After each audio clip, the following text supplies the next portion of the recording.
definitely said painful. Painful. This has got to be a painful interview. Because you hate us all, right? I like it rough. It's okay. As always, this is for Kevin.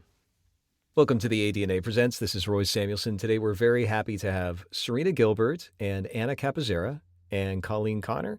And they are joining us today because we are prepping for a Comic-Con panel coming up this summer.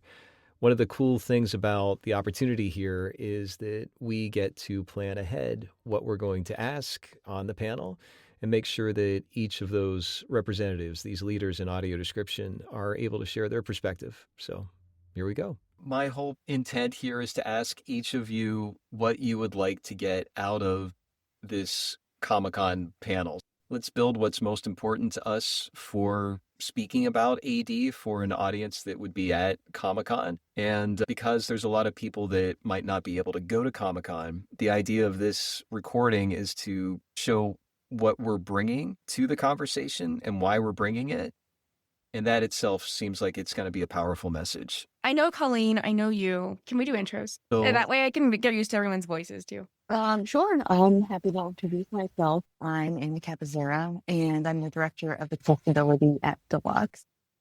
It's great to hear all of your voices. Serena, we haven't interacted that much, and Colleen, it's been quite a long time. So I know. it's really great to be here with all of you, and you're just such great voices and advocates for AD and professionals in the industry. So just like super cool to be a part of this group. I started as an AD writer in 2008. I was at WGBH, and then some colleagues of mine from there, and I left and started Hollywood Access Services, which really was just focusing on AD legal and captioning. But our goal was with the mandate that was happening for television. We were hoping to capture some of that work, and our real focus was quality and being a little more bespoke than even we were able to previously. And then after 2 years, we all made our way to Deluxe. So pretty much 3 of us are full-time at Deluxe, and the other person from Hollywood Access Services who used to freelance with us, and I've been here ever since. I love that, Anna. Thank you so much. I've not had a chance to interact or meet with you, so I'm like super excited for all kinds of reasons. So I'm Serina Gilbert, and I am a self-described audio description snob. Roy and Colleen have heard me say that. I do quality control, as you may know, and it's funny when I watch TV just for fun. I find myself still going into QC mode. It's just can't turn it off. But offline, I would love to chat with you to see, shameless plug, if you have any need for QCers. Thank you. Yeah. Colleen, you're not shy. Hey, it's me. I'm Colleen Connor. I am. Just in case we didn't know. Yes.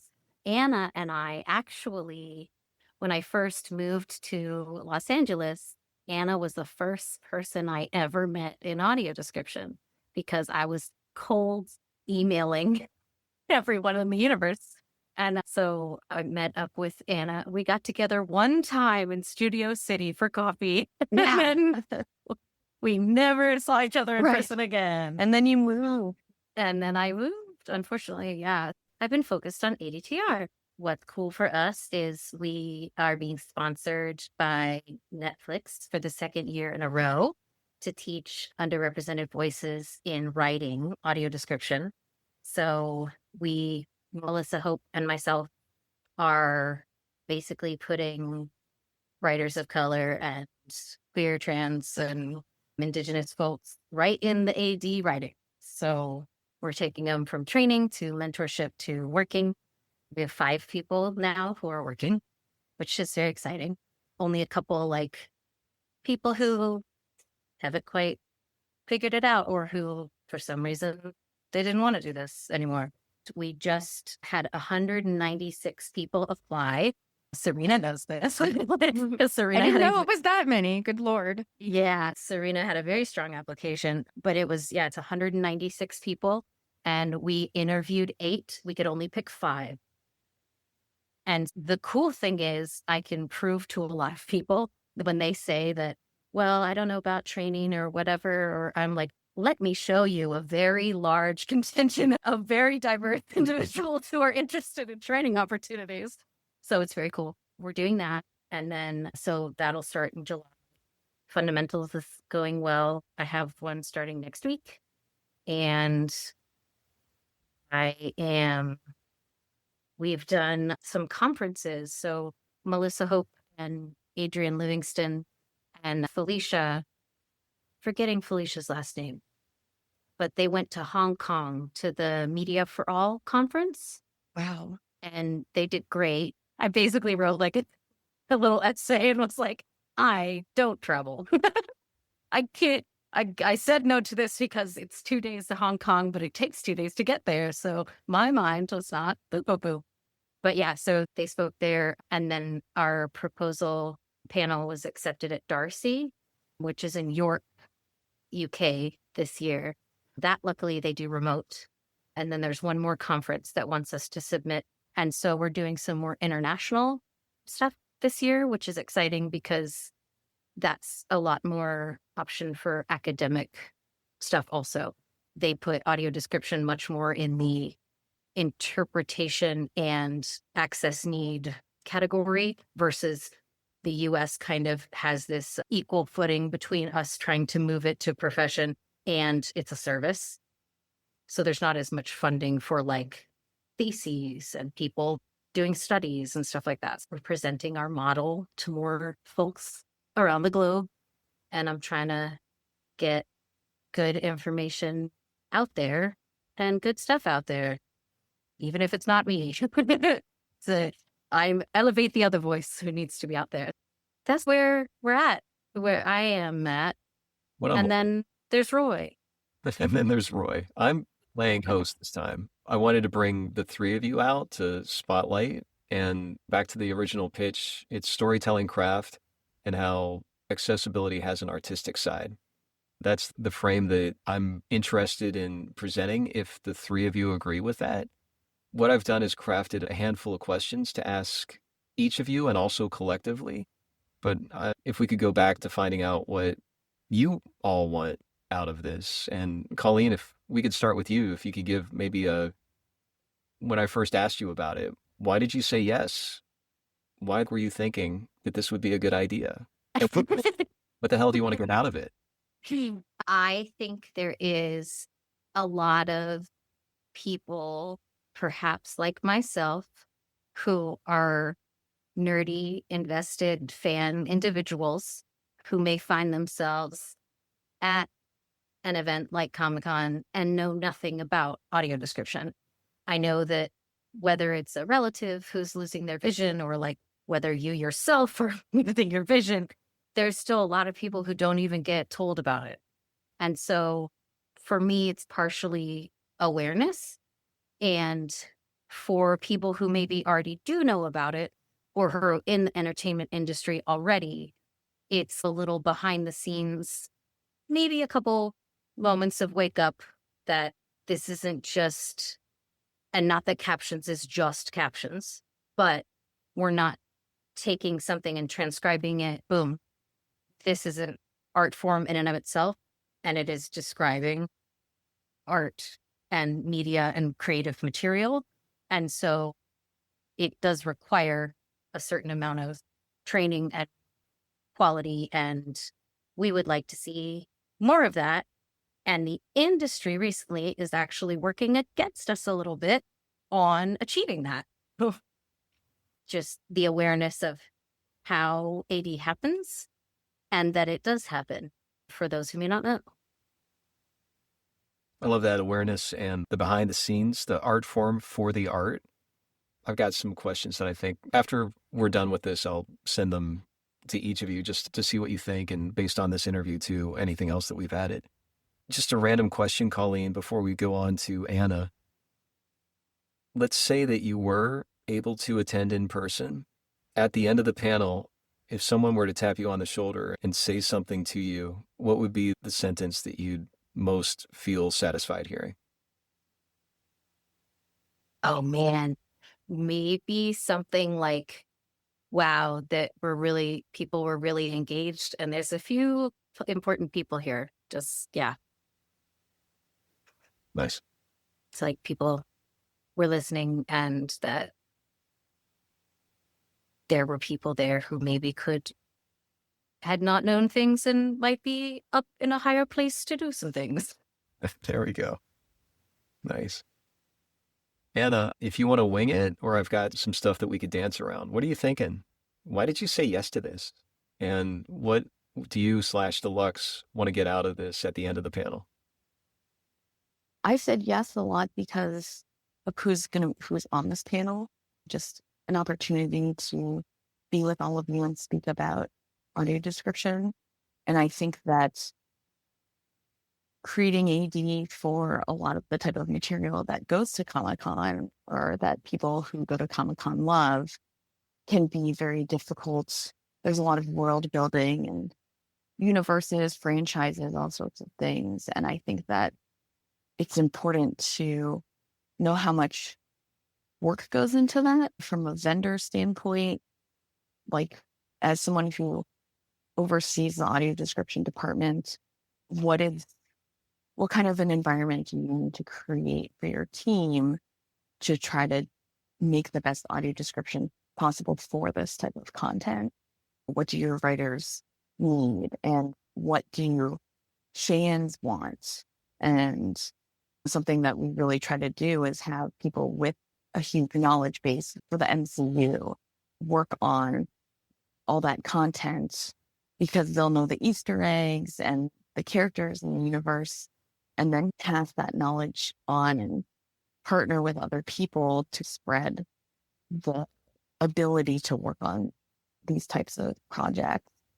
We do a lot of them. We're very lucky. We get all this Marvel content and Lucasfilm content, and there are a lot of production related things that you have to take into consideration, like security and different versions. And yeah, I think that these tend to be some of the more unique projects because of how many moving parts there are and things you need to think about.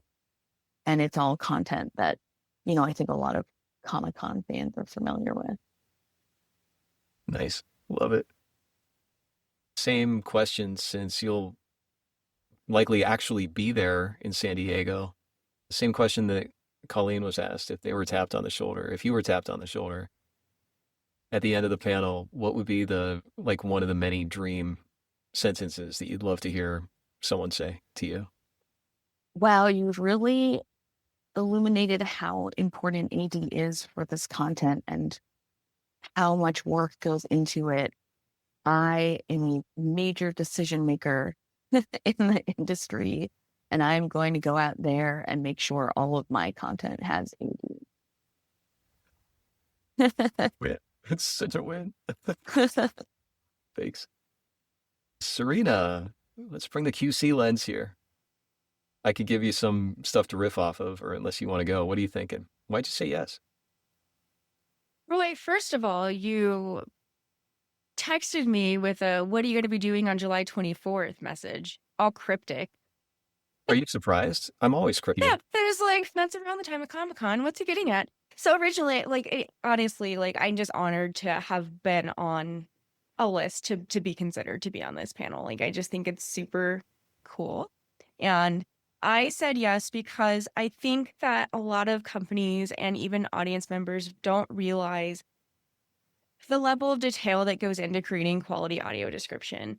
Many times the audiences think it's just with Roy's narrating that he wrote the script and everything that happens in that script is all his decisions and he did the mix too. So Roy sucks, and that's not it. I think it's important that we understand all of the different levels, just like Anna said, of creating really good audio description. And that includes having somebody go through and quality control it. It's no different than when you write your papers to submit for a class or a professional training that you're doing, having somebody look over them first because you're too far in the forest to see the trees. You've been going over it and over it, and you're mixing it and things like that. And there's things that are definitely missed, things that are mispronounced, or we're all humans. We're going to make mistakes. And having somebody that is a consumer of audio description doing that quality control makes a huge, huge difference. One of the things that I constantly will pick out of scripts is if there's this just, I don't know, SAT word that nobody ever uses in everyday life and it doesn't match the context of the show. I'm like, don't use that word. Nobody's going to know what that means anyway. So did we really accomplish the mission of painting that visual picture if the person consuming that has no clue what that 10-syllable word even means? So that's my long way of saying, again, it ties back to my audio description snobbery. That's why I said yes. And since you hate me so much that you will not be attending in person, in the You know how hypothetical, badly I wanted to. I'm still making fun of you about it. I know it's too soon, right? Too soon. I'll back off. Shoulder tap after Yeah. the panel. What do they say? Mine's kind of two tiers. So one, I hope that there's people there that say, "Oh my gosh, I never knew this was an option. I'm going to tell my father, my sister, my grandfather. I'm going to show them how to turn this on so that they can enjoy this title or these titles as well." But then I also hope, just like Anna and Colleen, that there are decision makers there that see the value and make sure that not only is audio description put into their films, but that it's part of the production, not after, so that it stays with the films when it goes from platform to platform and things like that too. Like, how many different versions of Spider-Man Homecoming are there out there, Roy? You're asking me. Have you just said, Roy, you're responsible for the writing, the mix, the... I'm just saying, that was one you did, right? You did one of the versions. Am I wrong, or am I making that up? You are not making it up. But there's like how many versions out there? Yeah. I assume you pitched this kind of, Roy, but what is your dream goal for this? Somebody taps you on the shoulder about this panel. What do you want to hear? It's so great to see people who aren't men leading the charge. Thank you. My hope is that I used my privilege to be all of your assistant. I want to fade into the background and just spotlight. Like, I want to be pointing the spotlight. I don't want to be in the spotlight. So that's why I wanted to craft these messages, to make sure that it is aligned with what you all want. I think Deadpool was the first movie theater and listened to the audio description, and I cried because I can't see comic books anymore. Like, I can't see any of that stuff. And so to have something where I didn't need anybody else, and it was funny and good, and I could critique parts of it, but I was like, what is this thing? This is amazing. And it's a fandom thing. How big is your KNP? It's not big enough. Even something like the Star Wars or the Star Trek universe. And I was talking about is just world building and all of that. I think sometimes the male privilege and white privilege comes in where it's actually taking away from the product, especially in audio description. It could be voiced by, well, let's have this voiced by someone of color. That's great. But the writer was white. And when you have people of color or people in the Black community saying, I could tell the writer was white.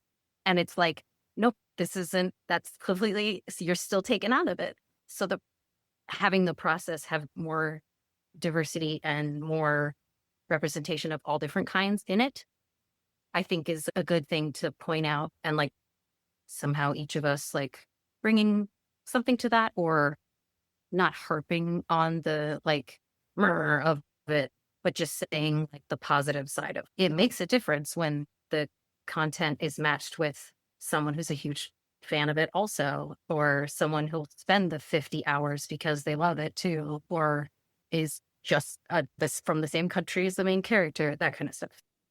Yeah, one of the things that I really want to emphasize in this is that all three of you are leaders in this space.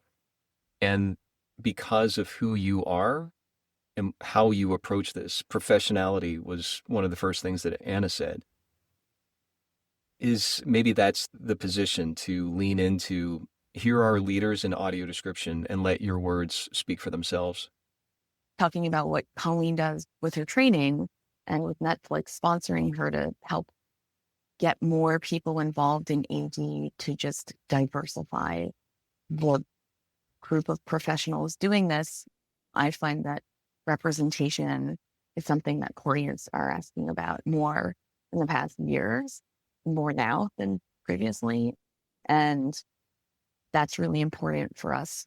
We try to expand our voice actor pool and our writing pool and think about who's going to work on what project and what makes sense.